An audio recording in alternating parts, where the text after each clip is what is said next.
Je viens de finir de lire là, mais je comprends pas, c'est quoi la Pentecôte? La Pentecôte, c'est le jour où le Saint-Esprit descend sur les apôtres. Et il se passe plein de trucs incroyables.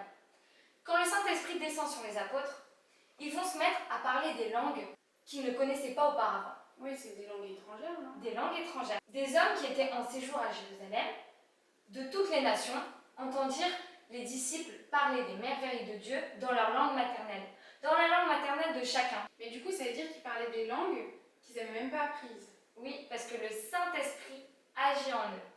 C'est Dieu qui agit à travers eux pour pouvoir raconter les merveilles de Dieu à ces hommes qui ne parlaient pas leur langue.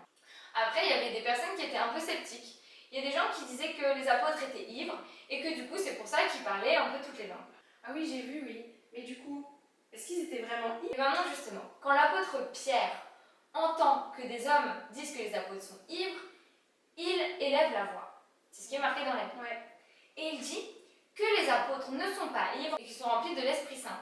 C'est pour ça qu'ils accomplissent des choses qui sont impossibles à accomplir sans Dieu, que les hommes eux seuls ne peuvent pas accomplir, comme notamment ici, parler des langues étrangères sans avoir appris quoi que ce soit.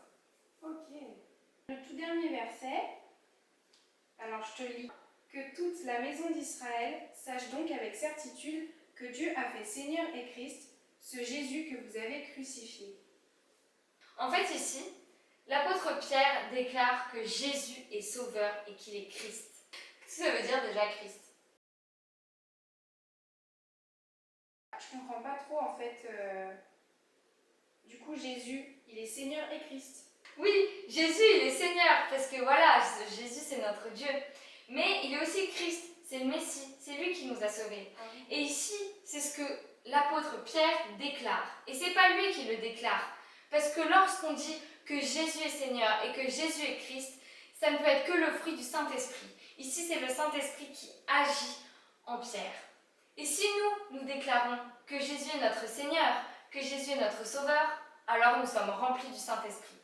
Alors laisse agir l'Esprit Saint en toi. Amen.